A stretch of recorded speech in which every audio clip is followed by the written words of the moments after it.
yéen ñi nekk ci bitim réew ak ñi ci réew mi di ñu topp waa diaspora bi ñu leen di wax mucc ak xéewal comme ni ko Assane di waxee daleen ak jàmm donc ci Actu Sans Frontières tey bi di altine àllarba plutôt ñeenti fan weeru février ñu di ci ànd ak suñu doyen Assane Samb ni ngeen ko xamee war a waxtaane actualité bi am ci analyse am en tant que analyste politique di leen fàttali nag ne bu ngeen ñu bëggee jàppale c'est simple il faut ngeen di aimer vidéo yi di leen partager c'est très important pour tasaare sunu ay contenu yokk ñu doole également ñu mën leen a jox li ngeen soxla yépp ci nu mu gënee ndax lu meilleur reste à venir comme li ma koy waxee doyen ñu ngi lay nuyu ñu ngi lay fay ndokkeel ci bés bi waaw jërëjëf ñu ngi lay di la jaale nag sa jarbaat bi làkk woon absolument loolu moo tax altine gisuñu la di la masaw bu baax oui di ko ñaanal yàlla yërëm ko xare ko àjjana amiin te may mbokk yi xolu muñ amiin ñu ngi nangu ñaan yi surtout jaal gi di leen ko jaale aussi suñu jarbaat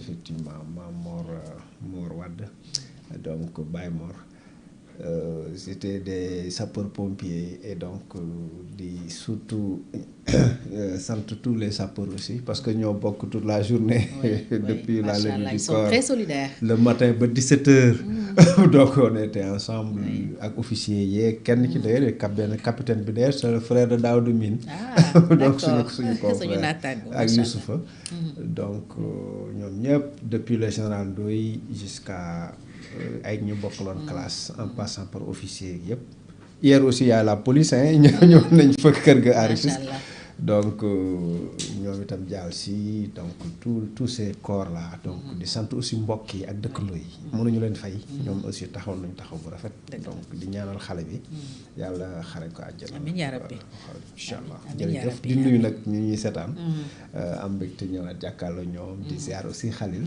di ko bu baax a baax ci weeru tedd wi di weeru rajab waaw donc weer la boo xam ni je pense que yonent bi dafa woon mooy weeram donc ñu si bëri dañ ciy profité jaamu yàlla yu bëree bëri da di weeru sell wu am solo donc li ñu fi ñaan rek yàlla nañu jaamu ci yàlla yàlla nangu incha allah amiin jërëjëf Assane maa ngi lay jottali aussi njaalu Hélène Tine altine moo fi nekkoon Hélène waaw jaale na la oui bu baax di la ziar moom itam di ko ziar baax dama ko gëj a gis nag Hélène di ko koy nuyu sama mbokk ci fexe naa ba génnee ko si ruq bi mu nekkoon waaw donc di ko gërëm parce que d'habitude moom xam naa ni du bëgg a jóge Thiès di ñëw Dakar xam naa boo xasee génn embouteillage Dakar yi doo faral di bëgg ñëw Dakar sawarati Dakar waaw Dakar mais génnee naa fi ñaari Thiès waa donc di leen remercier bu baax ñoom ñi nga xam ne ñëpp ñu ngi déplacé wu di wuy si suñu invitation le juge Dème notre Thiès waa qui est venu avant lui donc ñu ngi leen di remercier ñëpp sans exception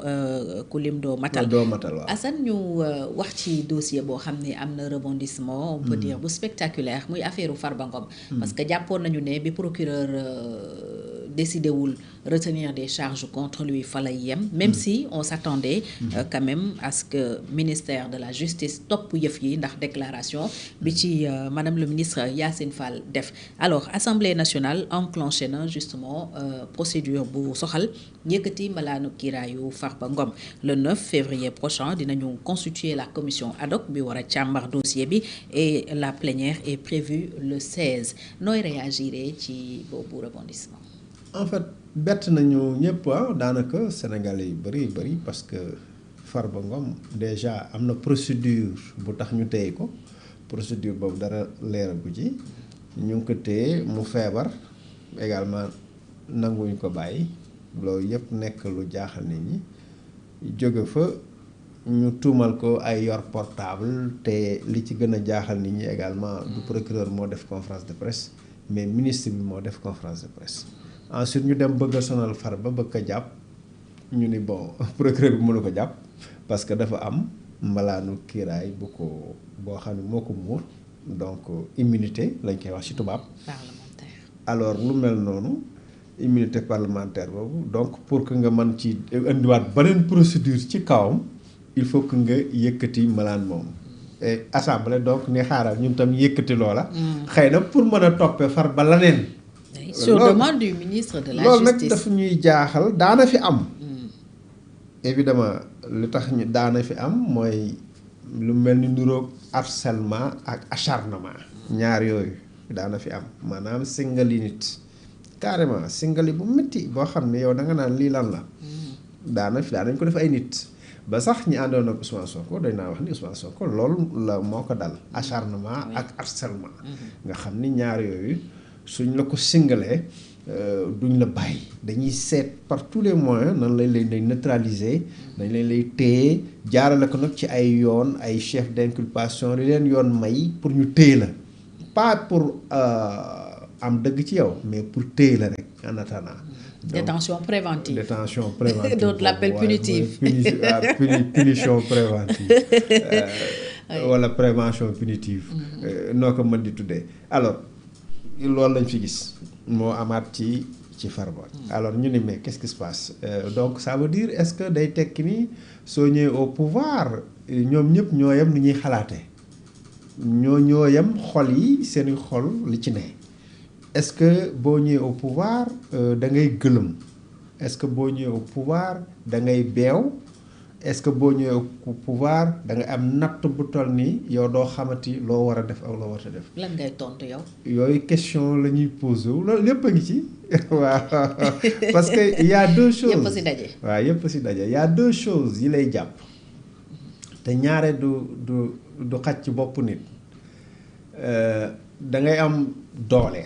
muy pouvoir xam nga pouvoir li koy sous-tendre maanaam li ne ci suuf mooy moyen alal ak da ngay jekku àddina léegi y a les milliards xaalis yi lu la jafe woon day yomb à partir de ce moment là l'argent malheuru xaalis mooy day gonfler ego day génne jikko. waaw comme le dit certains maanaam xaalis boo ko amee dëgg ba pare boole ci pouvoir te ñaare ñooy ànd dafay gonfler sa ego léegi bu gonfler sa ego moo li nga xamante ni mooy la ñuy wax olof di wax rëy nit day rëy maanaam nit ki dafa rëy. day yëg boppam. waaw da nga yëg bopp sa bopp diis te léegi lépp loo xamante ni jàpp nga ni kii yow àndu leen wala àndul ak yow wala bëggul la wala daana la xeex wala nangam ak nangam tooñoon na la wala yooyu da ngay am tendance. ni kon li ma defoon dinaa ko fay toll na temps Ousmane Sonko 1 2 voilà ja toj ni vitram barricade nañ ko jàpp nañ ko yóbbu nañ ko fee surveiller vol de portable lu ne dégg nañ ko fi waxi portable yooyu xam nga c'est pas nouveau fële vol de portable fii ay ñuy wax ay porno yu kenn xamul fii gis nga donc day ñëwaat l'histoire se répète acteurs yi rek ñoo changé mais l'histoire ni ñu koy bindee dañ koy continuer bind noonu Dia ak Senghor ñëpp gisoon nañ mais en plus li si gënoon grave mooy Senghor ak le Moustapha Lo nga xam ne mag ñi ñëw nañ ni Senghor doo ko baal benn yoon comme li mu doon def antuwul donte bëggoon na ko def mais antuwul yàlla nanguwul daa ko jéggal benn yoon ñu tëj ko rek Senghor bañ bon gis nga de. ñu appliquer la peine de mort. alors que Senghor dem na ba si biir mu ne man de rëccu naa su ma yëgoon de ma baal ko gis nga. et ainsi de suite Wade pareil bi mu nekkee ci digg ndënd yeeg yooyu commissaire Assane Diouf dafa mujj siiw de la dig gaa yëpp dem dig. waaw dig 1 2 jàpp fii yóbbu jàpp Massamba ma Demba yóbbu ku wax ñu la yow yaa wax xaaral rek kaay su Macky Sall gis nga. opposants yi amuñu jàmm Khalifa Sall jaar na fa Karim jaar na fa même ñoom ay dañ jong ak ñoom même dans le cadre de la tragédie l'ancien ministre l'avocat Sall maître Amadou Sall Omar Sarr Toussaint Manga Bara Gaye moom kay ñëpp daanaka ñam nañ même Ousou Bébé ñoom kii Ousmane Ngom dañ kaa jëli kenn l'ancien ministre yi intimider ko Kolda voilà. waa BIP ñoo ko jëli. voilà ainsi de suite ñii aussi gis nga lan moo leen dal quoi lan moo leen dal peut-être que ñoom seen monde boobu monde politique ñoom dañuy dem ba dañuy maase jikko. waaw dañuy maase jikko te lii Farba déjà ñu ngi ne heure bi waroon na fekk ñu naan am na liberté provisoire. comme d'ailleurs Tahirou. comme Tahirou oui. mais non seulement amul liberté provisoire ca lañ ko doon jëkk a tuumaal mais dañ ko bëgg a tuumaal bu bees yaa ngi fàttali ko donc à part dossier Adji Sarr Ousmane Sonko ñu bëgg a ci greffer waat atteinte à la sûreté ordre public nangam gis nga loolu moo commencé woon indi trouble yi nit ñi faatu woon ainsi de suite ça recommence mais ñun on a ce problème au Sénégal c'est-à-dire que ñun problème bi ñu am Sénégal mooy kañ la ñuy am ay hommes politiques yoo xam ni franchement dañuy serein comme ni ñu ko amee woon bu njëkkoon franchement c'est entre diggante Abdou Diouf ba Senghor ba Abdou Diouf du moins amoon nañ sérénité état amoon na sérénité am solennité yooyu su ma koy wax ci français peut-être sérénité bi mooy dal na solennité bi mooy du ñu dugg ci ay détails kenn du leen gis sax ay dossiers judiciaires ak ñu naan dañ koy commenter au niveau non kenn déglu woon président ministre yooyu di traiter ces questions là dañ koy bàyyil ñi ko war a yor ñoom sax duñ ci wax donc ainsi de suite en tout cas pas publiquement solennité boobu moom lañ manqué voilà xam nga solennité mooy ñu koy tuddee protocole am na ñu koy tuddee neneen mais su manqué ci dara loolu dafay banal te loolu moo ñu commencé dal nii njoos njocca dóor fayu nangam di nga xam ni waaw maa la kii nangam yooyu xam ne amul benn njariñ li tax ma ne amul njariñ mooy boo ñu toppee dossier yiñ ci traité yépp muy ci régime yee passé ba ci régime bii gisuñu lu mu ci jariñ lu mu jariñ Sénégal gisuñu lu mu jariñ Sénégal loolu dugal ñu ci ay coow dugal ñu ci ay polémique dugal ñu ci ay wax pour que finalement fi ne deen toog toute une journée assemblée nationale di dàggasante 2 jours kay 2 jours jeex na mbël ñuy retransmettre ci kii médias yi di wax au finish dans quelques mois dans quelques faraas dara donc yooyu ñuy fooye noonu man je me dis ay nit lañ yoo xam ni li leen dugg noonu peut-être mooy virus pouvoir mooy ivresse du pouvoir. moo leen di Mamadou Ba Camara doon waaw donc man damay wax rek Sénégal yi nañu am fula ci kaw lenn mooy muy opposition muy pouvoir ñoo ñuy def yooyu yëpp seen compte bancaire yaa ngi doon ak millions. waaw la ko wax wute na yow ñun ñii. ñoom nag mën nañu foog. mais ñun dañ ko talul. non franchement taxuñu ko ñu bàyyi justice mu def liggéeyam te ñu lever immunité Farba Ngom mën nañ ko lever justice bu ñu demee ba sa magistrat yi àtte yaakaar naa yoon dañ ko doxal loolu man mooy sama conviction léegi nag mën nañ corser dossier ba nga xam ne du xalaat a génn sax parce que ca lañ ko jëkkoon a tuumaal et puis mën na tekki également que lañ ko jëkkoon tuumaal dëgërul loolu de lañ doon laaj. bu tekkee loolu dafay tekki ni dañ ko bëgg a sësale laneen pour mën ko téye parce que bu fekkee lee dëgërul daanañ ko def aw xer xam nga xaw ma xam nga xeram deet xer mooy bant yooyu téye sàqet ok bu boo defaree aw xer ci sa sàqet si bu koy fekkee dëgërul da ngay wut beneen bantu xer daggi beneen bantu xer ñëw samp ko foofu en général chef d'inculpation yi ak yooyu noonu lay demee c'est-à-dire que xer yu jëkk yi mooy li nga jëkk accusé su dëgërul da ngay wuti yeneen xer dem wuti ci àll bi bu dëgër boo la nga jàpp ni dëgër nag nga ñëw boole kaak bee bu ko defee nag doo ko dindi nag doo dindi ba fa newoon de da nga koy def ci wet gi takk ci bu ko defee du gaaw a daanu donc yooyu la ñuy def mooy dabb daaxe yooyu parce que am nañ jot gi ñoom dans leur tête am nañ jot gi pour man parce que bu ñu amul woon jot du ñu nekk di fooka ay même Yacine Fall amul woon temps warul am temps di taxaw di wax si ay fekk nañ benn prisonnier ak portable alors que procureur a ngi fii les gens ñu ngi fii mais c'est quoi moom elle aurait dû transmettre le dossier peut-être rek pare ci amul temps bu ko wala mu administration transmettre joxe yoon def liggéey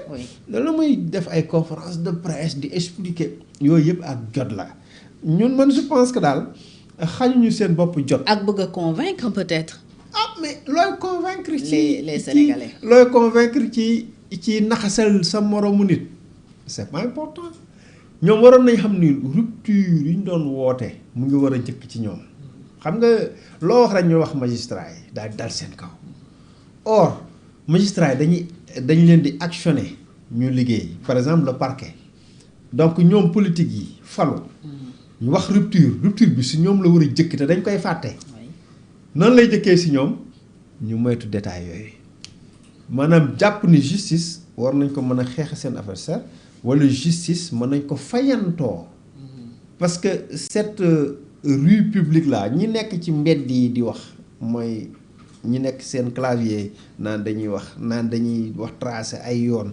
ñooñu amuñu xam-xam bi amuñu capacité bi àgg benn niveau bi ñoom ñi nga xam ne yàlla may na leen ñu jiite leen ñoom te nekk foofa ñoo waroon def hauteur ba nga xam ne duñu dugg ci détails yi nga xamante ni ñun moom la ñuy dund nii ak ñoom parce que ñoom ñoo ñu waxoon rupture systémique lañ wax rupture systémique dafa grave de maanaam damay changer système le système or man dama yaakaar ni dañoo diggee changer système te amuñu système système bu remplacé bi fi nekk waaw lan mooy seen système yow léegi booy changer sa dàll yi day fekk yeneen paire ne fi dëgg la voilà dëgg la de waaw dama yaakaar ne dañoo diggee changement de système te amuñu système boobaa aussi day nekk problème parce que diggante bi di nga def tànku neen te moo ñu commencé dal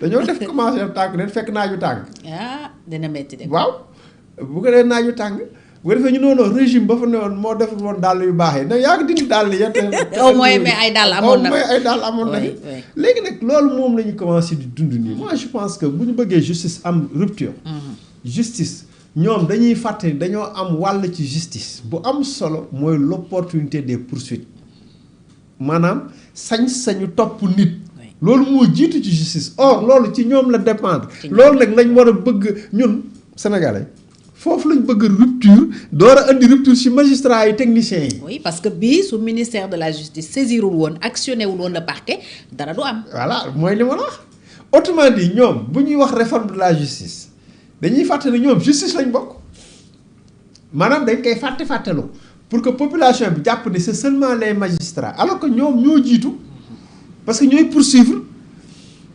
léegi nag ñoom désormais may yee sénégalais ñoo xam ne. Diomaye Sonko ci magistrat yi lañ bokk. waaw.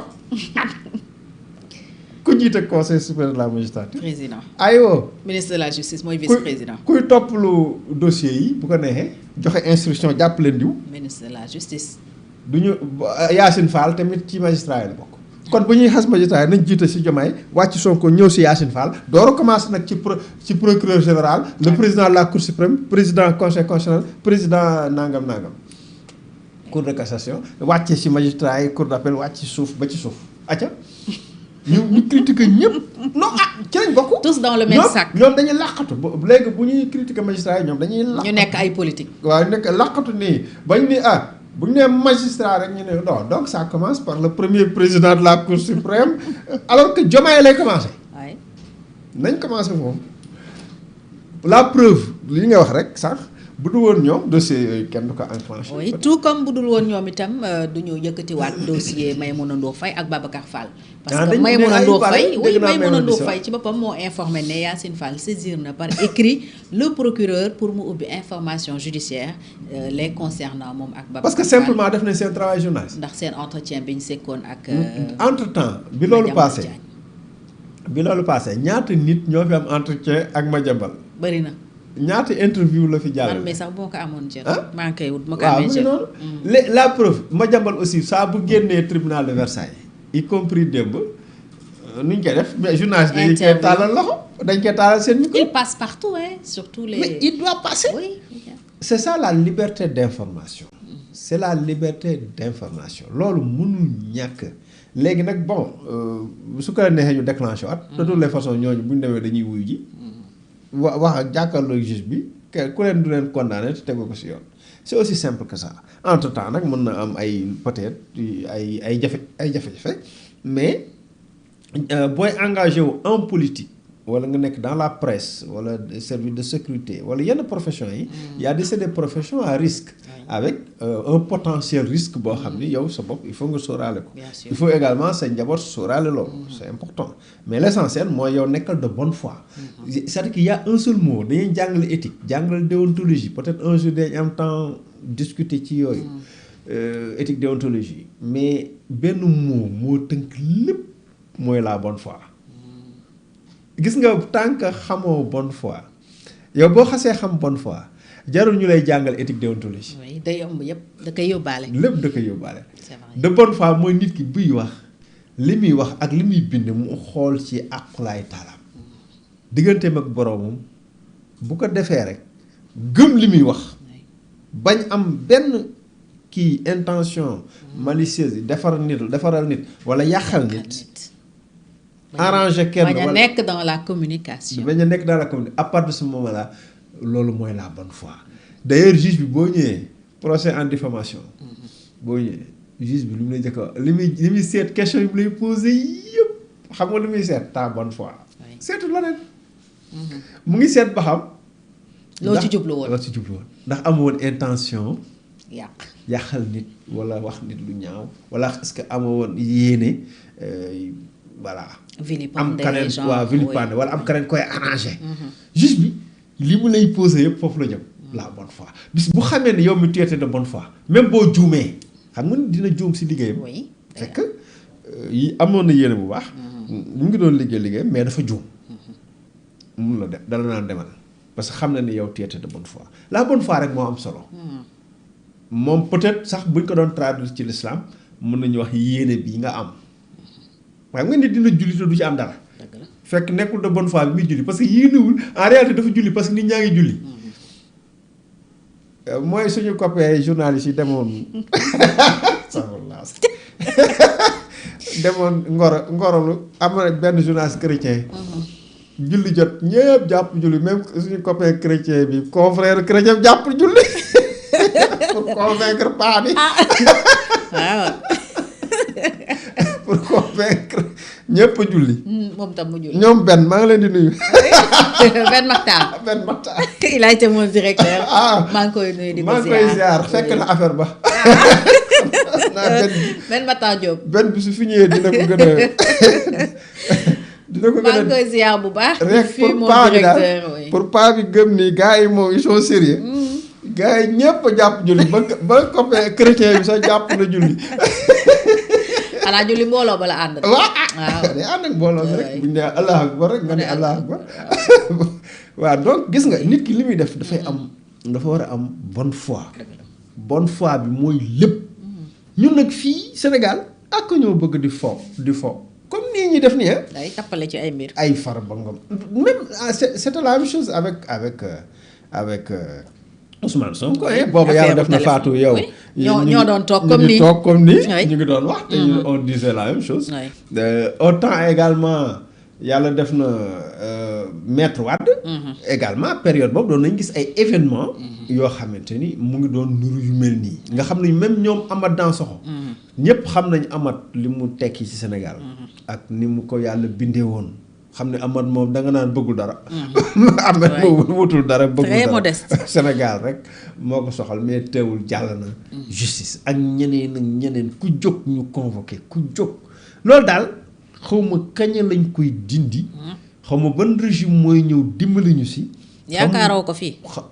déet ñoom awuñu yoon wi de ñu ngay fayantoo au début dañ ñëwoon du ñu fayantoo Diomaye moo ko wax Sonko moom waxu ko mais Diomaye moo ko wax. peut-être Sonko bu ko waxee man yëguma ko mais Diomaye moo ko gën a wax. au début. ni ñoom justice ñoom du ñu fayantoo nekkuñu si fayantoo. d'ailleurs sax waxtaan nañ ay anecdote yoo xam ni Sonko nee na dañuy Diomaye ni kaa yi man. dama seetlu Diomaye ne ko kaa yi mel ni mënuñu ko bàyyi. mu ni ma non ñun nekkuñu si loolu. donc dès le début Diomaye moom daf ne woon nekkuñu si lépp lu jëm ci ay fayantoo. mais dossier Farba bii gis nga buñ ko moytuwul. dina nekk xal boo xam ne day lakk daay.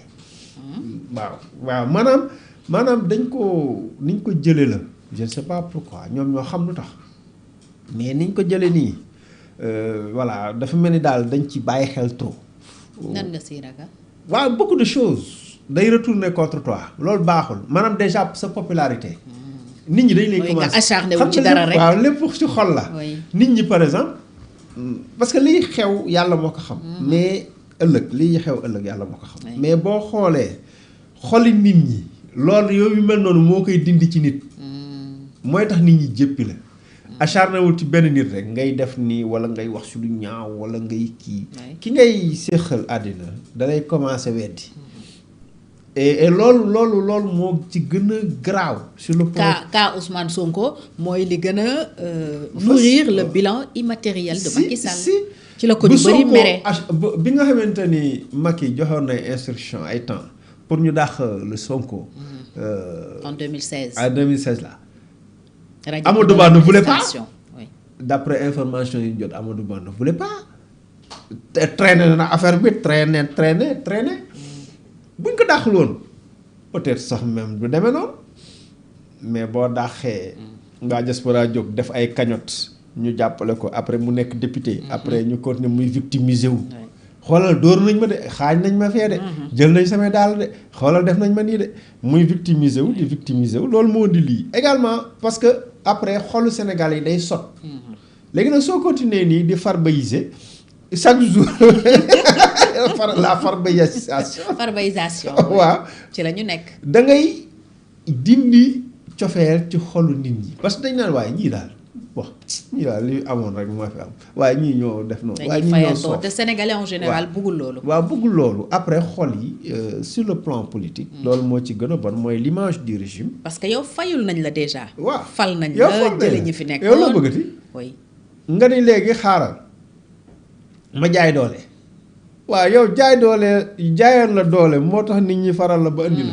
yow ngay jaayaate doole ña ngay jaay doole dañuy amaat sympathie. nit ñi dañuy amaat ci ñoom empathie bu ñu amaatee ci ñoom empathie yow am nga problème. oui empathie bi jox sympathie. waaw loolu la. léegi nag problème boobu moo fi nekk. boo ko analyser maintenant li xew mooy dafay wàccaat ci seen kaw et je crois que yoon wi ñuy jaar mooy yoon wi gën a bon. te yoon woowu séntuñu leen ci woon man quel que soit les alpha dama ne woon non ñii moom dañ def rupture. surtout ci justice. pas systémique hein. surtout ci justice góobu nag systémique. parce que goo xam ma naan amuñu beneen peeru daal pas systémique mais quand même des réformes de fond. yoo xam ne maa ngi ko doon xaar. ak benn sérieux boo xam ne dinañ ko afficher boo xam ne dina permettre du ñu faral kenn. te ça c'est le contraire parce que gis nañ daal beaucoup de dossiers scandale yi fi jokk am si ñoom. gis nañ mu ngi law donc la fi amoon rek moo fi am. te loolu waaw bett nañu ñun ñëpp. parce que bi fi Cheikh Dieng génnee def conférence de presse am ñëpp dégg nañ ko. on a tous compris. Azer pareil donc ONAS Azer ainsi de suite yëpp am na fi en 2 ans donc man jàpp naa ni rupture amul dafa mel ni rek aw yoon wu ñu tracé ku ñëw rek am nattu jaar ca. Il y a du bruit aussi à la RTS. Voilà, RTS aussi, il y a beaucoup. Oui, une question de voiture qui rappelle même l'affaire Cheikh Dieng. Non, RTS li tool dafa bëri. Ça concerne notre confrère Pape Alé nga xamante nañ bu baax yàgg nañu ànd liggéey comme nii yàgg nañ bokk lu bëree bëri mais moom aussi nekkam fa foofu bari na coow par rapport au personnel. Oui, il y a beaucoup de bruit. Mais problème boobu li ma ci retenir mooy surtout que je crois que lenn Pape Alé mënoon na ko réussir xaw ma li nekk ci suuf ay affaire otaak yi xaw ma ci dara mais au moins Pape Alé mënoon na réussir lenn fexe ba ñëw def RTS une famille. Pourtant c'était bien parti. waaw def ko une famille c'est-à-dire que fexe ba. on a vraiment espoir que. travailleurs yi sentir ni naw nga leen. ñoom itam ñu naw la. lii am ci diggante ba nag ay problème yooyu xëy na mënul ñàkk. bu réforme mi tee dina indi ay problème am na ñuy frustré ñëpp mënuñu kontaan c'est vrai yooyu yëpp d'accord mais je crois que soo ratee nawante boobu. nawlante bi alors là day difficile. surtout entre journalistes. génération bi day surtout que yéen ñëpp ay professionnels ngeen. day difficile. parce que ña ngi fay fekk yaa leen yilif mais dañuy wax ne man de yaa ma yilif mais fi nga ma fekk. ba pare gënoo ma xam profession bi yàlla nag moo la may li nga am. xam naa ko reconnaître naa ko mais man tam da nga may jox cër. ces genre de débat mënoon na ñàkk foofu au niveau de la RTS. voilà.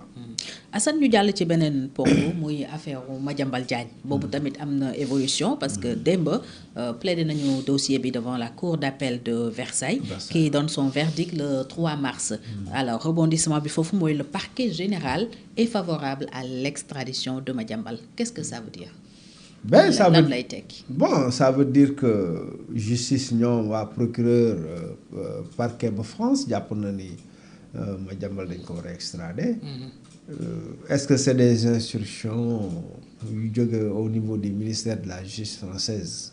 Parce que le parquet comme suñu dans suñu système. ñoo yem système ak France mën na jot ay instructions venant de l'exécutif yoo xam day jóge ci exécutif. Ou bien est-ce que ñoom ñoo analyser jàpp ni war nañ ko yóbbuwaat justice sénégalaise. En tout cas c'est une des défaites de Madiambal. donte décision bi le 3 mars la. Je rappelle que parquet mooy procureur décidé wul. mais moom dafa plaider. comme quoi juge bi mën na demander extradition. mooy fàttali également que bu le 3 mars ñëwee bu juge bi ne pour ñoom war nañ ko mën a extrader. tekkiwul ni également dañ koy extrader. parce que il faut que maintenant ñu jël dossier bi jébbal ko. Je crois mooy Élysée. En tout cas président bu France wala au moins le premier ministre. ñoom ñu apprécier xool dernière décision bi elle est politique. maanaam léegi affaire yi des na. fii c'est un premier pas. parquet bi dafa plaider. jàpp nañ ci éléments yi mu am.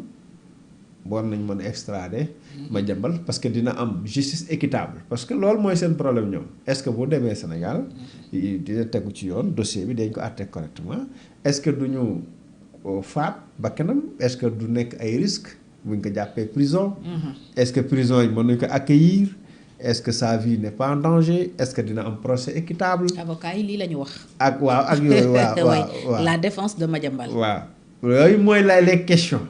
léegi nag bu ak liñ ko tuumaal. est-ce que am na ci lu war a mën a am parce que ma fàttal ni nii entre-temps doomam Mohamed dafa porter plainte contre son père loolu aussi ça joue très mal contre Madiambal c'est-à-dire que ça c'est la première défaite de Madiambal dans cette affaire.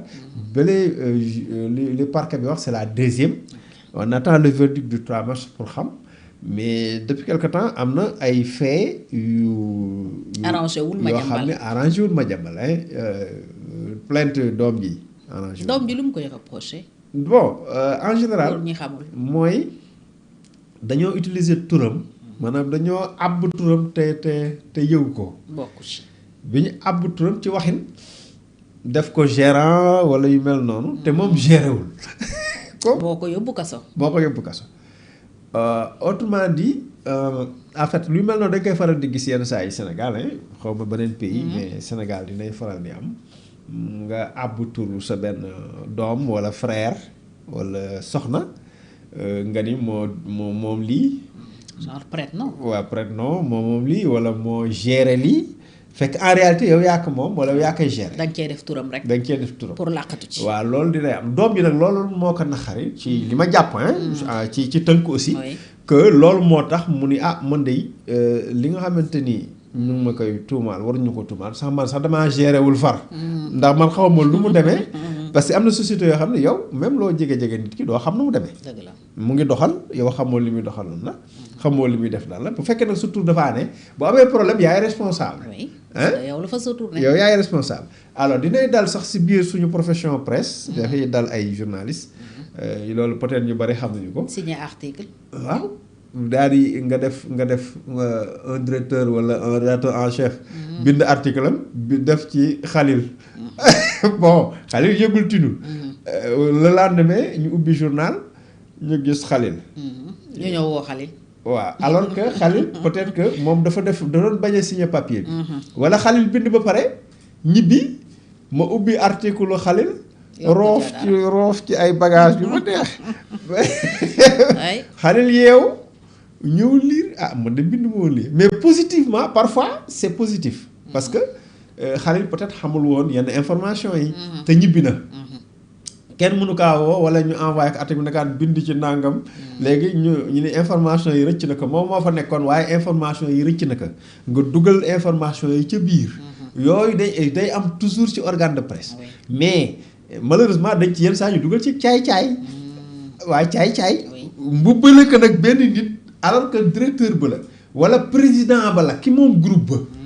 moom moo koy def yu mel noonu alors mooy comme lii aussi dans la famille. parfois voilà ñu tudde la loo xam ni peut-être yow doonoo ci dara léegi nag lan mooy problème bi li muy signalé mooy problème kujje mooy ñëwaat xam nga famille yi dafa am famille sénégalaise suñu famille dafa bëri ay kujje comme moom tantam la tantam moo yor ca mooy nekk ca ndënd ya mooy gérante ca bagage ya léegi amaana peut-être relation tantam peut-être demul noonu voilà wala yaayam kontaanul ci loola bon ainsi de suite mooy indi souvent seen problème social seen problème de famille mooy éteindre sur le problème judiciaire mais li ma ciy wax sur ce plan là mooy pour les jeunes dañuy moytu di comme da di porter plainte sa papa ak say mbokk c'est pas intéressant xam nga on finit toujours par regretter ces genres de c'est pas intéressant décision parce que xam nga ñun ñëpp daf ñuy dal mën nañu nekk en famille ñu gis ñu benn mbokk def ñu loo xam ne jar nañu dem gendarmerie jar nañu dem justice bu la ko jàmbur defoon kenn waxatu ko waaw mais doo dem parce que li ngay seet yow li ngay seet li leen boole mbokk gi tout ça mooy ëpp doole lii li mu la def waaw autrement dit nga bàyyi noonu mu sedd maintenant sur ces questions là bu doom porter plainte papa dans ce contexte bi ma jàmbal dund garaaw na garaaw boo xam ne du question justice bi rek de ay affaire u jële fi sama tur ngeen fa def maa ngi nii ñu ma siy jàpp ak di ma ci rendre responsable mën naa ci tëdd kaso maa ngi yor bracelet électronique tey yéen a ngi ma lor te lekk ma ci dërëm ainsi de suite c'est pas ça le problème c'est par rapport ak tubaab yi ban koy gisee waaw mais celui-là même son fils est contre lui mën nañu soupçonner que loolu moom si peut-être mën na motiver sur la balance mën na ba le procureur général même si le procureur général ni nga ko waxee comme au Sénégal mën na jot lié à l'exécutif waaw mën na jot instruction mais si mën na peser dañ naan mais celui-là donc il est habitué à ça kon am na maanaam même son fils a porté plainte nitu kii la quoi contre lui nitu Ndiou Ndiaye la quoi donc ça veut dire que kii du nit ku crédible nañ ko juger réewam nañ ko envoyer réewam ñu juger ko parce que regarde son fils même est contre lui ça peut peser te loolu l'avocat général près la cour d'appel de Versailles bu Sénégal dafay souligner loolu certainement j'ai pas les détails de l'audience d'hier mais da koy exploiter parce qu'en se disant écoutez c'est en défaveur de Madiambal même chez lui c'est pas seulement il nous disait que c'est l'État qui s'acharne mais il y a sa famille aussi donc il y a un problème yooyu ay faux usage de faux comme par exemple nga ñëw jël sama tur dugal ko fenn alors que man je suis pas au courant bon wala yu dem noonu même bu fekkee dafa am proximité am mbokk am yépp waroo ko def tant que nit ki joxu la ndigal te ay gérant co-gérant ay actionnaire ak ay yu associé ak yooyu c'est trop sérieux c'est trop sérieux parce que après da ngay responsable aussi bien de l'actif que du passif loolu moo tax c'est tellement sérieux que waroo voilà mais ñun fii Sénégal dama koy wax rek ñun organe de presse laa wax journaliste laay jëkke kay ñaata yoon lañuy ñëw buppaloo nit benn moo tax boo recruter benn journaliste là c'est suñu biir métier nga recruter benn journaliste sur la signature c'est-à-dire que di ko lire chaque fois nga ne kii moom su ma ko jëlee dina am journaliste bu baax erreur ngay def parce que papier bi ngay lire amaana beneen nit ay ne si ginnaaw wala yeneen nit ñooy ne si ginnaaw bàyyi fa turam bon am na ñu bëri gis naa après ñu recruter quelqu'un après découragé sur la base de la signature boo ko recruter mu wax la war la nag li mu man ak fi mu mën a yem moom am nga métier tërër nii du métier bi ku mu ne ngay wax mais bu bind jotee investigation bind papier jotee dañu xam kan mooy journaliste ak ku dul journaliste loolu c'est clair donc pour wan la rek ni yu mel ni day am mais ñun ñëpp daf ñu dal en famille c'est pas la peine ngay porter plainte comme je dis encore une fois pour ñi ko mën a muñ à un certain degré je crois que di ko muñ moom ñu ñëpp dal nañ man toll sonn naa si sama benn mbokk ma soxla woon lu am solo loo xam ne maa ngi ko bëggoon jënd fexe ba dajale sama xaalis dégg nga war ko jënd kooku nit nga xaalis bi lekk léegi nag nit ñëpp waaru ñun man waxuma ci sax du ma ko def man kaw ki yóbbu kas du ma ko def il a fallu encore des mois des années pour ma mën a dajalewaat loola pour mën a jënd li ma bëggoon a jënd. et parfois mbokk geeg du mujj fenn geeg. mënumaa yóbbu fenn fi moo tax aussi les gens en abusent. da ngay gis ku nekk bitim réew Assane nekk ca sedd ba waa diaspora ñu ngi leen di nuyuwaat. xam naa ko walaay dangi bëgg am këram di yónnee nijaayam wala frère am wala sœuram ñu ne ko mu lekk ko duñet lekk. mu lekk xam naa sax am na ñu may. parce que dañuy naan mbokk la du ma yóbbu fenn du mujj fenn. am na ñu ma mere on abuse xam naa am na ñu ma mere sax bi ma nee bul porte plainte yow ne waaye kii liy wax ni ñoom Babacar am na ku ñoom Babacar dem day def ay live ci TikTok ak yooyu ci affaire Modou yi mais li muy yàq Sénégal yi ci ay li leen di def. mais yii nag moo tax ñuy abuser. voilà non mbokk gi da ngay seet li leen boole. voilà mais ñoom duñu seet dara. c'est très duñu seet kii coono yi mu daj pour dajale lii li nga ma dénk nangam non seen yoon. non di ko seet parce que kooku ma lay wax noonu par exemple papaam ak yaayam ñoo ma yar sonn si man def si man lu nekk loo xam ne sama peut-être que sama papa sax defu ko. ainsi de suite parfois gën ma bëggoon seen doom. sonn si man ba benn degré bi. mënuma jël ñu génn àddina ma jël seen doom naa dem yóbbu kaso non mais attends. du la ko jaral. du ma ko jaral je dis ok je retiens la leçon avancé àddina noonu. mais fii tamit papa ji je crois que d'ailleurs ma jabar am na wax bu mu wax bu xóot. dari moom moo xaj ci man xajuma si moom. loolu la tontu doom ji. moom moo xaj ci man mais man xajuma ci moom. c'est ça c'est-à-dire que waajur bi aussi xajul si effectivement. xajul si doom mais peut-être moom bu ko toppoon ci yenn yi aussi. ci yenn yi bu ko toppoon parce que peut-être xam na. y a eu peut-être des précédents oui lu mën a wax am na lu mën a def am na lu mën a kii. mais c'est pas aussi bu la demee ba màgg mu ñëw la lu nekk. il faut pas croire que nga dem ba màgg yaakaar ni sa papa yéenewu la wala sa papa bëggu la. sa papa fi mu jaar ak yow. ba nga egsi fi nga egsi ba mën a tekk li nga tekk nga ne yow yéenewu la kon yow gàtt nga xel de à partir de quel moment ngay évaluer ni sa papa yéenewu la wala bëggu la wala moment bi ngay nekkee xale bi mu lay tettee ak sa yaay moo waxee papa aussi je dis aussi bien sûr les parents en général je dis les parents parce que yaay parfois sax mooy gën a sonn donc c'est quoi cette histoire nga nekk mag di juger say parents ci benn façon wala ci à partir d'un acte parce que parents yi mën na juum effectivement su fekkee waaw mën bu fekkee ñoom ñoo jël turam wala def gérant yooyu mën nañ juum erreur la mais benn juum boobu da ngay xool lépp lu baax li mu defoon da mënu ko effacer nga xool yow itam ñaata yoon nga juum envers lui yow peut-être que juum nga defal nga def ku nekk daal na seet waaw mooy li ma doon wax sànq rek bu ñu seetatee des deux côtés waaw bu ñu seetatee xam ne nit day juum nit day rëccale nit day def lu mu warul et cetera à partir de ce moment-là en famille des questions comme ça et puis nga ne man sama papa mu ngi bitim réew mënut a ñibbi si ñu ngi koy juger faneen donc nga muñ yow peut-être la daal yàlla def na nga génn kaso même bu fekkee su bracelet bi c'est gênant parce que minute bu ne da lay fàttali que tu n'es pas libre waaw bu doon kaso sax mën nga fàtte yenn saa yi yaa ngi kaso gars yi di la draye foofu ngay reetaan ak nelaw ak fàtte kaso bi c'est une prison à ciel ouvert mais boo dee bracelet même bu dee si bracelet bi foo toll yow nga xam ne yaa ngi bracelet bi chaque jour da lay fàttali sa statut da lay énervé voilà et puis c'est énervant da lay psychologiquement da lay abattre donc voilà yàlla boo ñëw toog fenn ñu naan ana bracelet bi gisoon naa ci benn journaliste d'ailleurs ma jàkkaarloo moom ci benn restaurant fan yii mu ngi woon ak bracelet bi mais mu yëkkati mu def ni nga def nii benn tànk bi amul bracelet bi amul bracelet bi la yëkkati wàccee bi am bracelet bi di def semblant ne xaw ma faale ma ko sax jàkkaarloo moom nii donc voilà un peu le contexte. Je pense que c'est très regrettable. li Serigne Mbacké Ndiaye monsieur le ministre di wax ne ñu ñuy jéppi du ñu jéppante. waaw comme ñu ngi leen di rëbb. waaw yéen au moins. rester serein. waaw loolu waxu mag la. oui ñu ñuy jéppi du ñu jéppante. rester serein.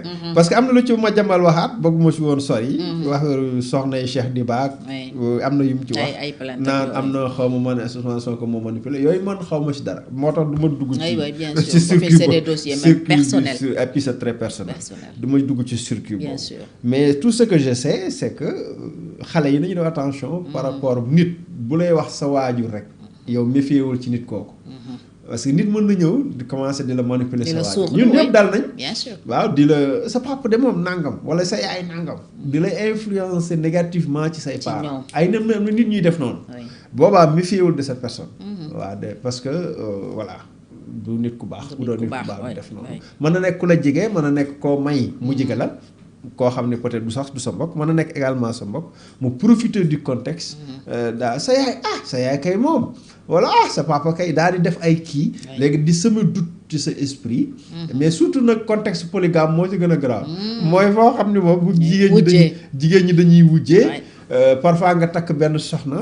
yor ko ñeneen soxna yi wala beneen soxna jàpp ni yow sa lépp soxna si moo ko yor. moom moo géré mooy xam moo la xamal moom ngay waxal bu doom yi mag yi. après loolu daf leen di metti après loolu dañuy jàpp ni bon paa bi daal dafa jox kii trop de pouvoir. dafa voilà ainsi de suite yooyu day am dans les familles. moo tax ñuy wax aussi wujje yi nañu fexe bañ ci boole doom yi waa léegi nag jigéen ñi dañuy wujjewaale xale yi. dugal ci doom yi et en général et c'est pas le seul cas am naa ci sax parmi mes proches ñu mu dal.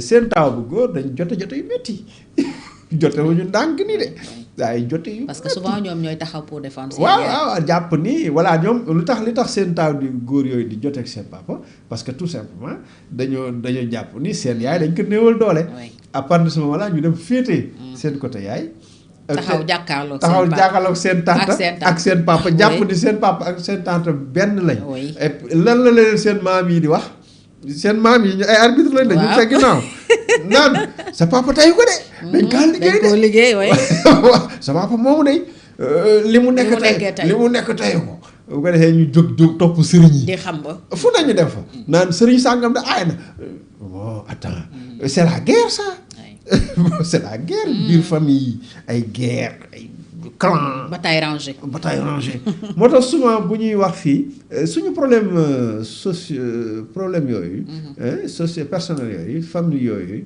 problème yooyu dafay am impact ci suñu économie day am impact ci suñu stabilité sociale day am impact ci suñu ci ni ñuy dundee ñun au Sénégal ak ci politique bi. oui parce que yooyu benn yooyu mooy dajaloo après nekk la vie sociale. et loolu mooy déteindre après ci lépp. le fonctionnement day jouer parce que ñooñu ci société bi lañ jógee. ñi nekk ci kaw ci institution yeeg. instance de décision ñoom ñëpp viennent de la société. yooyu si mooy détails yi am ci famille yi moo tax souvent généralement su may analyser un problème de politique ma ciy boole souvent un problème social. may jël exemple c'est lié. sur la famille di jël exemple sur la vie les relations interpersonnelles. parce que lépp ñoo lié. lii mooy conditionnel li ci des. parce que partout dans les familles au Sénégal dès que moom affaire polygamie rek. day am souvent y a problème. ay xeex ay nangam doom yu mag yi nangam papa ji nangam ainsi de suite ñu nekk ci loolu. tout le temps dugal ci xale yi dugal ci famille yi nit ñi nekk ci problème. donc voilà un peu peut-être li daal Madiambal. c'est pas intéressant parce que buñ ko extrader Sénégal voilà. on imagine la suite. pas par rapport ak peut-être liñ ko tuumal mais mën na nekk en détention yàgg. sonn préventive. mais on verra bien la justice française même justice française le 3 mars décidé extradition les autorités politiques françaises ñoo am le dernier mot. et Madiambal aussi mën na def appel. de la décision qui sera rendue. Tout le temps. Les décisions sont toujours susceptibles de recours. Les décisions sont toujours, sauf erreur de ma part. Je pense que justice, moi, surtout le principe de la justice contradictoire, dañ lay may une seconde chance. Double degré de juridiction. On a apprécié un peu s'il y a des vices ou des trucs.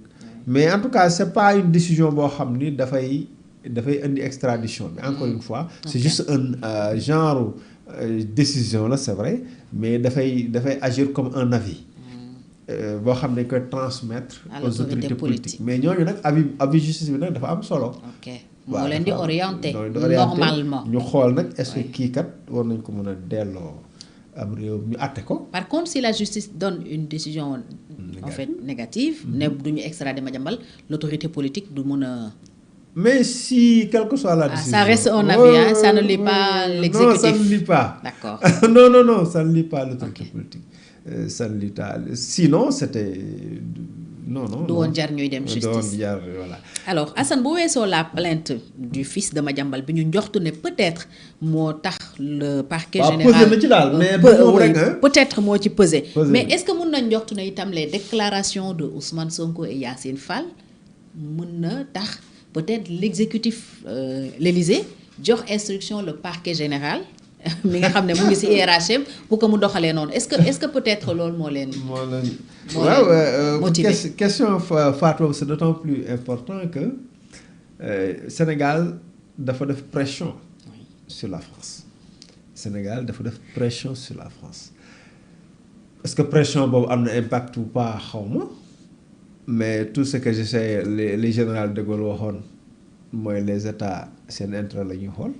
non pas d'amis non que des intérêts. benn nit mënul tax ñu remettre en cause toutes les relations historiques économiques surtout de coopération avec le Sénégal nga xam ne Sénégal daf di pilier France en Afrique et dans le monde parce que Sénégal dafa bokk ci fi nga xam ni société française yi non seulement bari nañ li ñu fi am ci rentabilité bari na intérêt yi ñu am Sénégal bari na. surtout que ñu ngi ñàkk réew yu bari. surtout que ñu en Afrique de l'Ouest. donc est-ce que benn nit bon dina mën a tax loolu aussi mën a jouer franchement entre nous mën a jouer puis Sénégal peut-être foofu la profiter parce que Sénégal mer na ba ni waaw ñun sax dootuñu extrader ay français.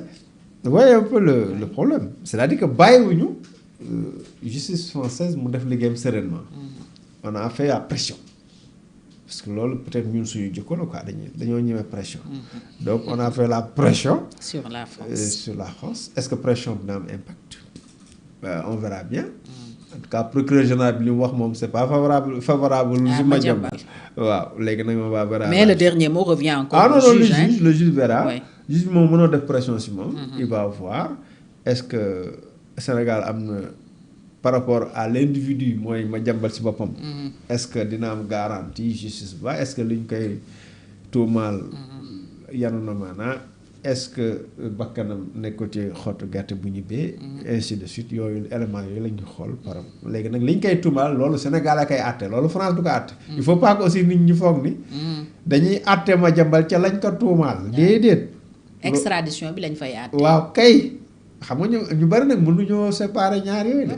dañu foog dañ koy àtte France ca lañ ko tuumaal Sénégal. loolu Sénégal moo koy àtte. waaw kay loolu Sénégal la koy àtte mais problème mooy est-ce que comme daw na dugg fii est-ce que dañ leen ko war a delloo. am déet wala dañ ko fay war a téye loolu mooy question bi de. oui. nit ki làqu na suñu ginnaaw da nga ko doon duma. làqu na daw na làqu sama ginnaaw est-ce que dama kaa war a. man du ma seet lu mu def. waaw ma di ko ci àtte. waaw li man àttewu ma ko ndax moo def lii dama koy seet. ndax yow war naa la ko jébbal. wala déet foofu la question bi nekk. waaw il faut que aussi que ñu xam mën a def la part des choses. li ñuy àtte parce que bi ñuy wax nii rek ñu bëri mën nañu jaaxase seen bopp. d'accord jàpp ni dañuy àtte Madiambal France. ca lañ ko tuumaal Sénégal déedéet. déedéet extradition bi daal la ñuy seet ba xam. ñàkk koo joxe itam tekkiwul ne Madiambal deful liñ koy. déedéet ñoom droits humains la ñuy xool. ak la sécurité très bien de la personne. très bien foofu la ñuy foofu ngay élément yooyu ngay apprécier. boo ko xoolee noonu yow di nga comprendre li xew France.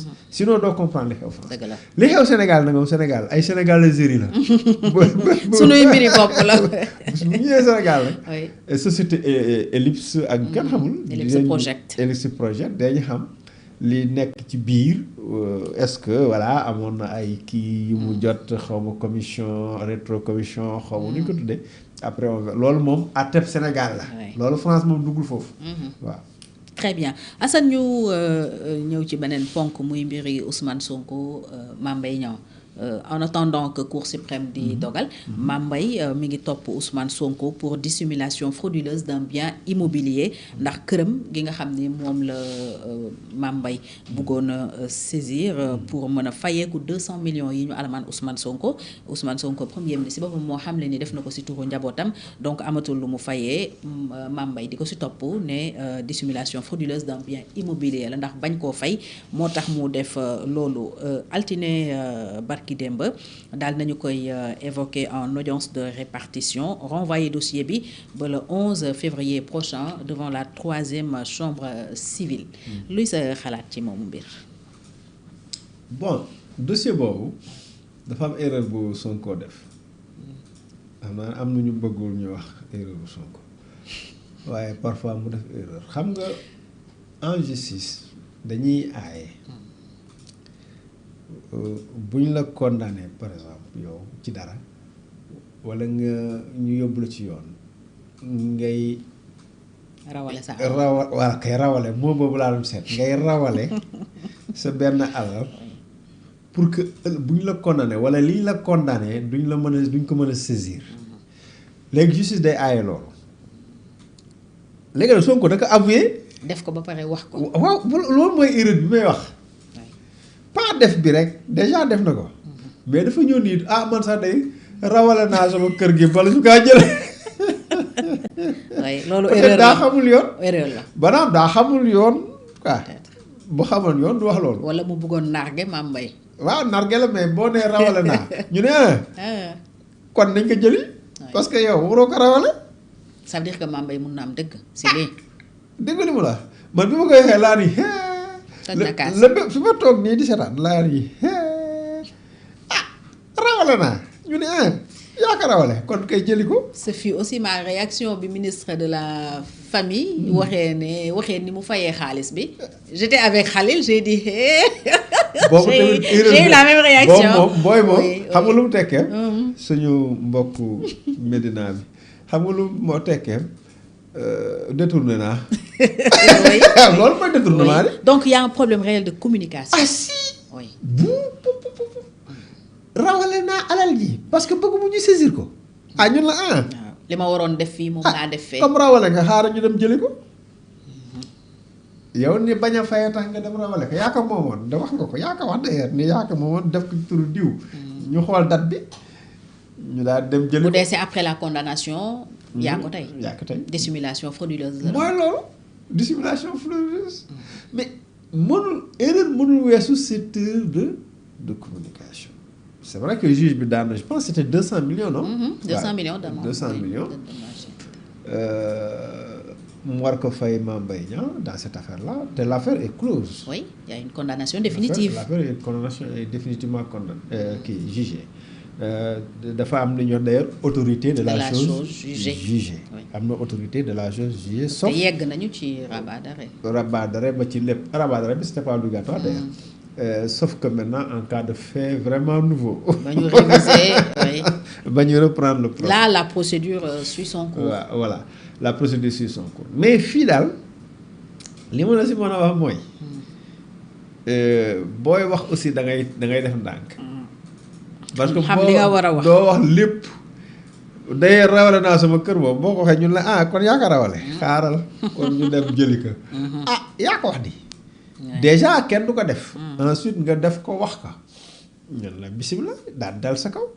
bu ñu dalee sa kaw mënoo ni non rawalewu ma ko. la nga dem justice naa rawalewu ma ko. wala kii et puis ñu dañuy xool yëpp. effectivement dalee bi nga ko jaayee bi nga ko transféré pas jaay. et puis xam nga en droit le don est très compliqué. don dafa compliqué c'est pas facile xam nga don moo gën a compliqué jaay. waaw ci pour don valable moo gën a compliqué jaay. yii don dafa. maye gën a garaaw waaw maye mooy don moo gën a ci yoon ci droit civil maye gën a métti parce que dañuy entourer may gi de toutes les garanties. parce que xam nga ëllëg maye nangu daa yomb man su ma la meree rek waaye faatu bi damay fontoo xaaral ma jël sa xaaral man nangu loolu la ñuy bañ bu may mer rek. waa daal di maa ko moom andi waa yu mel noonu. donc may dañ koy entourer de garantie pour mu valable surtout immeuble. ma fàttali ni en droit suñu wax immeuble mooy loo mënta yëkkati. dañ ñu koy misaale bien immobilier. waaw mooy loo mënta. yëkkati muy bâtiment terrain lu mën doon mënoo ko yëkkati. immobile. donc am na ay distinction ci biir ay astuces yu difficile yoo xam ni yooyu c'est technique. nga xam ni immeuble bi mënoo ko saisir bon mais am na meuble yoo xam ne boo leen xasee fixé si immeuble bi mënoo ko saisir en même temps parce que day nekk immeuble par destination. mais yooyu c'est des trucs techniques. waaw mais yoo xam ni mënoo ko saisiraale en tout cas. fii daal am na erreur de communication. léegi nag est-ce que avocat yi Mame Mbaye Niang day am dëgg ci saisir les biens de Sonko loolu justice moo koy wax.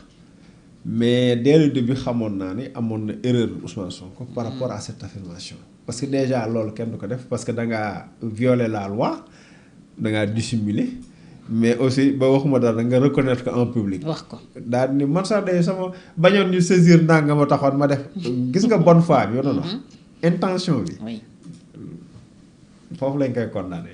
parce que moom. loolu moo nekkoon yéen mauvaise foi bi ñëw na.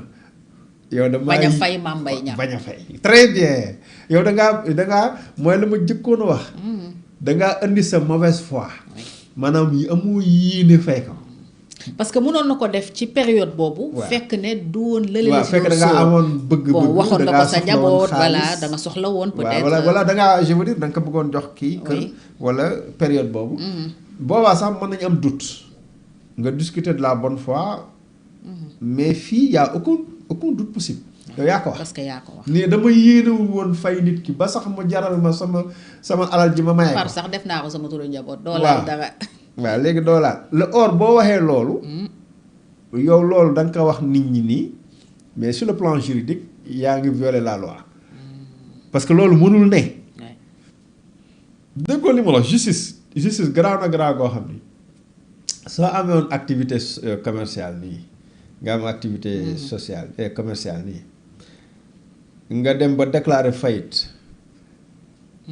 boo déclarer faillite les 10 juge bi day arrière 18 mois en arrière tudde ko période suspecte 18 mois yi si ginnaaw muy 1 an et 6 mois 1 an et genn wàll loo fi posé comme acte dañuy jàpp ne c'est un acte suspect gis nga ni mu grave yoon dafay entouré de toutes les garanties pour que pexe nit ki ñu jéggi ko.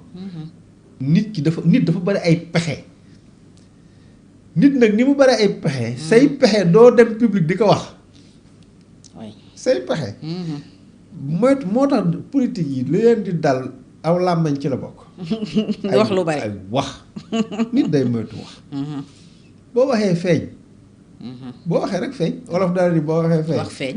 wax feeñ yow léegi yaa ngi wax ba ni man sax day ma dissimuler man samay bien ndax bëgguma fay loolu la tekki bëgguma fay maanaam bëgguma exécuter une décision de justice loolu c'est très grave. et loolu c'est un délit. avocat yi dañ ciy taxaw. ñoom noonu loolu mooy seen devoir ñoom itam daal di profiter. donc avocat yi. Sonko wax nañ ñoom leen intéressé mooy révision et d'ailleurs ñii wax nañ la révision n'est pas possible parce que wax nañ ci. le dernier mot revient à la Cour suprême. voilà fii tamit wax nañ ni war nañ exécuter te même bien bi mu ni da ko dissimuler donc dañ koy attaquer parce que moo reconnaître ni dafa dissimuler le bien. voilà le problème qui se pose. donc Sonko peut bien perdre. mais bien sûr. bu fekkee une procédure de saisie est faite sur le bien. gisuma nag une procédure. sauf que Assane y a plus de contraintes par corps loolu Cour suprême kase na ko. du ci dara waaw du ci dara. ok la condamnation reste entière. exécutable. ok exécutable parce que mën nañu ko exécuter. am na sax nu ñuy ATT say compte. avis à tiers détenteur. ba nga xam ne yow doo mën a accéder ñaata lañ fi def entreprise de presse yaa ngi fàttali. ci impôt yi. waaw impôt yi. taxar naa se woon na daaw. Walfadjri Sen TV ñooñu ñëpp dañ leen ATT nañ leen fi. ay même ñoom Maïmouna je vois su ma juumul. bari nañ ñu fi def yooyu GFM. parce que dañuy bëgg a exécuter les décisions de justice te personne nag n'est au-dessus de la loi. bien sûr amul man lii laa amul lee laa. kenn nekkul au-dessus aussi daal mais daal erreur wax bi daal moom nekk na problème moom wax bi moom mënoon na ñàkk à mon avis bon wax yu mel noonu maanaam ay pexe say pexe du lépp ngay wax en public. oui Assane ñu jeexal ak mbiru Doudou Wade. président daanaka jeudi ba léegi passé ci la ñu nekk le week-end coow li gën a nekku ba altine moom ci boppam mu décidé dem wuy ji justice donte kenn woowu ko li ci mujjee mooy il est sorti libre de l'audition à la sûreté urbaine aucune charge n'a été retenue contre lui mais coow lu yëngal na réew mi ñu ne apologie au coup d'état la def boole ci def offense au chef de l'État nan nga jàngatee mbiru doyen Doudou Wade moom. waaw jërëjëf Fatou ñun d'abord ñuy masu suñu doyen Doudou Wade parce que day nit koo xam ni foo ko soxlaa mu taxaw. te du ci seet dara. du ci wut dara. yàgg nañoo jàppale ci joxe avis technique. jox ñu conseil. ci donte. très disponible engagement politique am moom la concerné. moom xam na ñun suñoo jigéen ñi wala dugg ci seen engagement politique. dañ leen di critiquer d'ailleurs toujours. parfois mu d'accord parfois du d'accord. parfois sax mu tontu ma wala waaw. mais ñu koy masawu ndax da di mag aussi. def lu bari ci réew mi nit koo xam ni nit ku baax la. te en général li ñu xam ci moom mooy nit la ko xam ni lu question tuuti da koy documenté. day dem wuti ay kii documenté xool texte yi lire def ay recherche avant muy wax ci dara. d'ailleurs ci côté boobu moom Moustapha Diakhaté d'ailleurs. ak ku mel ni Babacar Gueye ainsi de suite. ñooñu ay référence lañ. ci domaine boobu parce que man yàgg depuis des décennies maa ngi leen di topp ñuy wax di liggéey te estime boobu laa am ci ñoom léegi nag dans cette affaire là xam nga Fatou dinaa la surprendre gis nga man laa de ku ma xam nga loolu ku ma convoqué du ma dem man am naa fulla boobu gis nga du ma bouger maître laa convoqué wu ma ñëw ma joxoo ma convocation ay rumeur ak ay journaliste ay clameur gis nga yëkkatiwu la waaye yow sama néeg du ma ko génn convoqué wu ma je viens pas voilà man laa de léegi nag dem na donc bu doon yow doo dem non ak fu ma jëm ak ku may jëm ak ku la boo demee ñun la ku la woo nag waaw yow loo fii def bonne question d'ailleurs ma daal ku ma convoqué du ma dem beneen bi nag mooy dem na ànd ak i avocat évidemment far nañ ko déglu ça veut dire que peut-être bëggoon nañ ko convoqué parce que ñoom déglu nañ ko buñ dégloo Pape Ngagne Kaye ba toppee ko complicité de ces chefs d'accusation là j'ai pas compris peut-être convocation mi ngi doon ñëw alors dem na waxtaan nañ wax na li mu xalaat li mu bëggoon wax émission ba nag ba mu amee waxu coup d'état man déjà dama contre tout coup d'état déjà loolu moom dama koy wax partout d'ailleurs pays africain ba am coup d'état bu ñu génnee militaires yi noonu ñuy lire ay communiqué damay zappé moo déglu sax lu doo leen déglu non du ma déglu man coup d'état laa gën a contre et moom ci biir analyse bi mu doon def dafa jàpp ni un moment donné de l'histoire d'un pays il est bon que armée bi intervenir pour ñu rétablir la démocratie joxe exemple France et cetera doon man du ma raisonner noonu pour le Sénégal d'accord ma ci raisonnement boobu aussi parce que nekkuñu dans les mêmes circonstances yu war a mën a tax loola am jàpp ma par contre également jàpp naa ni foofu njuumte am na mais jàpp ma ni également wax boobu mën na am un quelconque impact stabilité Sénégal non loolu ku koy wax sax yow nekkoon de bonne foi ku koy wax yow xam nga. da ngay manipuler mënta ne c'est-à-dire que wax pas parce que président Doudou Wade wax na loolu que armée bi un jour mën na non l'armée n'est pas. armée bi situation yu gën a tendu yooyu. xew na fi te bougé wuñu. armée sax dañu talul yooyu ngay wax armée dafa nekkul si yooyu. xam nga nit. da ngay comparer lu bokk. peut-être ay Burkina Niger Mali Guinée ñoo xam. ñoo foofu lañ toll. ñun tolluwuñu foofu suñuy officier. ñooñu gën a jàng ñun ñii ñooñu gën a xam géopolitique gën ñu xam politique gën ñu xam administration gën ñu xam stratégie te l'armée organisée de telle sorte que boo fi taxawoon di wax yooyu sax yow sa bopp yow ñu làq la jant bi benn yoon xam nga foo koy lijjantee ab coup d'état ba bay coup d'état ñu évacué ak koy coup d'état ndax yow da ko dul mën a noo koy lijjantee ak koy mobiliser ak foo koy organiser yooyu mënta ne c'est-à-dire réew mu ne dafa am contexte fii c'est contexte Sénégal ensuite amuñu crise institutionnelle majeure am nañ ay problèmes politiques au sommet wax nañ ko fii mais amuñu critique amuñu blocage ou crise institutionnelle majeure au Sénégal bu mérité loolu maintenant li mu wax ni pilote bi Jakarta mënul dawal avion wala mënul dawal oto loolu appréciation homme politique la mu loolu moom mënoo ko reprocher également homme politique la buy wax boo xam ni on a entendu pire ici. oui opposant la il n'est pas d'accord ci ñuy gérer jàpp na ni mënuñu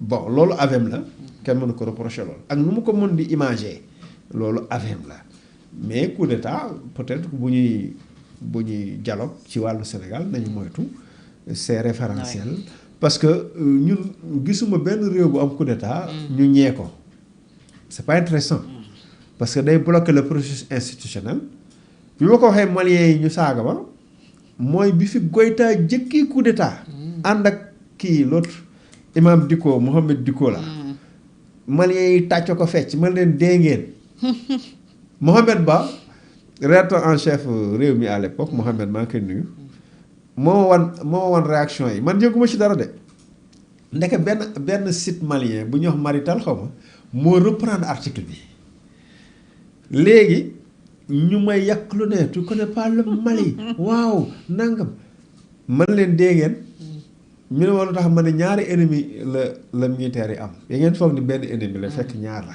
ñu ne ma ban ak ban ma ni benn mooy djihadistes yi loolu c'est connu mais beneen ennemi bi mooy les hommes politiques ils vont jamais revenir au pouvoir tant que militaire yaa ngi fi loolu laa leen waxoon tey lu xew on a dissous tous les partis interdire toute activité. ana imam di ko dawul dem Algérie làqatu li ma leen waxee yëpp am na Mohamed Ba dama doyen kaay xool Malien li la Malien yi di yàq nit ñi bëgguñu ku leen wax dëgg depuis lors homme politique même Choguel Maïga jàpp na ko xoolal Maïga ni mu défendre militaires yi tey mu ngi kaso ñaari premier ministre ancien premier ministre ñu ngi kaso parce que situation da nga koy mën a lire bi ñu demee fii tamit affaire coup d'état yi du am benn impact sur l'armée sur la stabilité du pays mais aussi soxlaawul woon àgg foofu moom itam parce que tout simplement jàkkaarloo nag ak Moustapha ñoom ñaar ay hommes d'expérience lañ mais ñoom ñaar ay opposants le journaliste aussi d'habitude journaliste day invité ñaar ñu bokkul cas mais boo invité ñaar ñoo xam ne opposition lañ am expérience débat bi aussi dina chargé bon waxuma erreur professionnelle la journaliste am na droit invité ku neex sur son plateau loolu du erreur professionnelle mais dans les pratiques du métier en général da ngay wut ñaar ñoo xam ni camp opposé waaw bokkuñu camp en général c'est dans les pratiques du métier mais deful nag faute c'est pas une faute professionnelle mënoo ko ni yow da nga def faute professionnelle technique non mais sur le plan du travail en général da ngay boole d'ailleurs bi débat bi commencé sama soxna daa ñëw fekk ma si néeg bi may noppalu mu ne ma kaay xool saaba yaa ngi fii de mu ne ma paay saaba yi wax ma ne ko ñuy saaba yi mu ne ma ñaari paay say saaba yi la ñu invité si télé ma ñëw xool ma ne di débat dina neex débat bi du yomb waaw mais parce que am nañ expérience bi am nañ vécu bi am nañ xam-xam bi am nañ lépp liberté de ton bi aussi leen fekk ak liberté ak fit bi waaw c'est pas loolu nag mooy échange bi mu àgg après day àgg ci niveau benn bi comprendre day àgg mais à mon avis aussi bi ñu waxee loolu yëpp dañuy wax li ci des mooy jarul convoqué kenn te li ma doon amoon lu may convoqué lu may conseil régime bi mooy ñu bàyyi seen maam yi ak seen papa yi tranquille. Bon, jusque-là, un doyen de douane n'a pas été convoqué. Non, bien sûr. Oui, c'est Pape Ngagne qui a été entendu. Voilà, Pape Ngagne a été entendu. Moi, c'est par rapport à Moustapha Diakhaté. Deux fois, ci ay simple wax ay guñaafié ay xawal ñu koy convoqué di ko téye. Des charges discutables. Non, c'est pas la peine. Je dis c'est pas la peine. Mooy rupture ba noonu wax rek rupture bi su ñoom lañ koy xaar. bis bu ñu commencé rupture ñoom justice bi yëpp day ànd rupture. parce que ñoom dañuy wax justice fàtte seen bopp te ci lañ bokk. foofu lañ ñuy naxee. loolu dama ci yee Sénégalais yi. que ñoom justice boobu ñuy wax ñoom ñoo ci jiitu. Sénégalais yi cadre leen boole leen ci justice. xam ne bu justice sooxee ci ñoom ci lañ. dañ ci am responsabilité la preuve de tous ces dossiers là nga xam ni ki benn nit day wax benn mot maudit xaw ma la. ñu daal lay jàpp. non mais c'est pas intéressant. moi je pense que yooyu nañ koy moytu. Liberté d'expression am na l'armée est ce qu'elle est armée du lu ñuy manipuler. c'est des gens responsables. c'est des gens xam nañ li ñuy def ñu ngi seen place ñu ngi def li ñu war a def. d'une façon très responsable kenn mënu leen fa wax loo xam ni loolu sa amul sa sens. yëngalu leen. ñun ñëpp xam nañ ko de. ñun ñëpp xam nañ ko. nii ngay waxee nii may waxee nii ngay waxee nii noonu la ñuy suivre. ni ñuy citoyen di suivre ñun ñuy suivre. et keneen mu ngi ñuy suivre. et ainsi de suite xam nañ ni lan moo la débat la. débat nag c'est vrai que du moo yëpp ngay utiliser du lépp ngay wax mais peut-être mën na am ay dérapage mais véritablement Sénégal nekkul crise institutionnelle grave. nekkuñu ci problème boo xam ni dañu menace grave à la stabilité du pays à l'unité nationale donte nag am na des problèmes sérieux à régler et que rupture bi ñu ko doon xaar ci ñoom te des na c'est pas la peine aussi di waxu lu jëm ci coup de force parce que coup de force daf ñuy ramener à 100 ans en arrière on n'a pas besoin de coup d'état suñ fi defoon coup d'état mënta nekk je l'ai dit tout à l'heure mais bés bu fi nekkoon je n'irai plus voter man sama bopp personnellement comme ni Guinée def nii Doumbouya xaw ma la dem organiser je n'irai pas voter c'est fini man pare naa si vote c'est-à-dire que sama gedd lay doon yàlla buñ ci yegg waaw bu doon man du ma voter dans un régime bu am coup d'état après ñu koy préparer waat di defar je ne vote plus loolu mooy nekk man sama geddu personnel lay doon boo xam ne man ab bureau de vote dootoo ma fa gis c'est pour te dire à quel point man ces choses là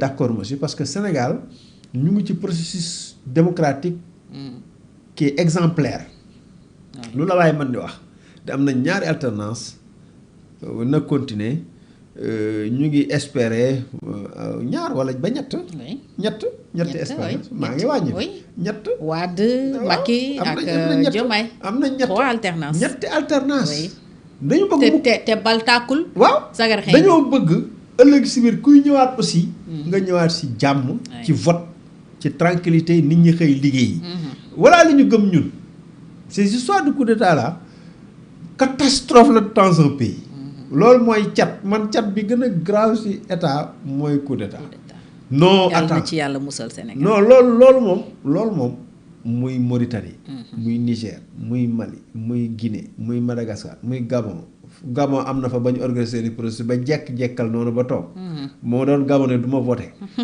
non loolu moo ma gën a soof ak Guinée même bu fekkente ni d'accord ma sur un régime seen orientation wala doxalin wala tout ça voilà non ay waxi coup d'état kooku xalaatuma ko parce que loolu mooy li gën a grave dans un pays mu gëwma ni Sénégal mun na àgg stade boo xam ni il est mieux que l'armée jël kii bi en attendant de réorganiser les élections àgguñu foofu du tout et je pense que ñoom seen débat moo àggoon foofu débat ba moo fa àgg moo àggoon mais réew mi àggul foofu et mais c'est pas la peine aussi ngi ci convoquer quelqu'un ça aussi il faut que ça soit clair du lu waay wax cere ji saf na laalo rek ñu convoqué cere ji saf na laalo ñu convoqué yooyu c'est pas la peine wax naa la loolu du rupture te bu ñëw non magistrat yi nangam yow yaay actionné magistrat yi ba pare naan magistrat yi di xas magistrat yéen a bokk yéen a ànd liggéey bi donc yow bloqué yéen def leen rupture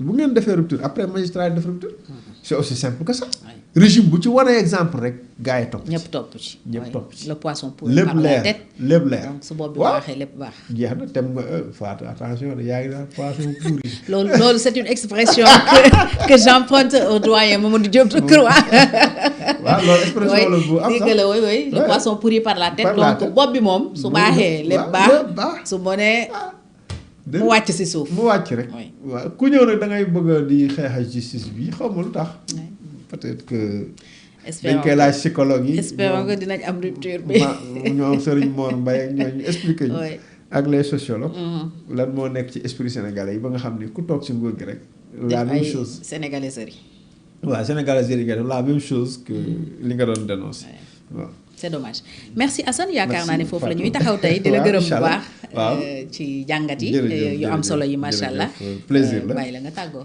jërëjëf di nuyuwaat ñëpp rek di leen sant di ñaanal Sénégal mu jëm kanam. amiin yaa rabbi incha allah yàlla def fi jàmm. xéewal jàmm ji yokku. xéewal gi ak sutura. surtout ca kanam rek ñu am yeneen coupe d'Afrique. mais surtout ñu am coupe d'Afrique de la démocratie. waaw ak économique. économique parce que économie moom. moom aussi. poche yi dara di ci ne am na góor gu koy. yàlla def ci poche yi dara góor gi Aliou Sall comme Oustaz Alioune Sall. góor gu baax googu. yàlla loolu sutura. may ñu wér kon ba altine incha allah. ñu toogaat jàngataat actualité bi. waxtaanee waat ko donc c'était Actu sans frontières ni ngeen ko tàmmee am lundi ak mercredi ñu ci ànd ak Assane Somb di ko dig daje donc. altine incha allah ci beneen jotaay waxtaane leneen di gërëmaat bu baax a baax ñi ñu doon topp di leen fàttali nag ngeen di am vidéo di partager c'est très très important bu ngeen abonné gul également ngeen def ko bës ci cloche de notification bi dina tax dara ci sunuy contenu dootu leen rëcc ñu ngi remercier nag bu baax a baax ñuy nekk diaspora Assane on reçoit beaucoup de commentaires aussi waa Maroc particulièrement ñu ngi ñuy bàyyi xel gis nañu bu baax seen taxawaay ak ni ngeen toppee chaîne bi donc di leen gërëmaat bu baax di leen ñaanal yendoog jàmm ba altine incha allah avec Assane jaa ngeen jëf merci xale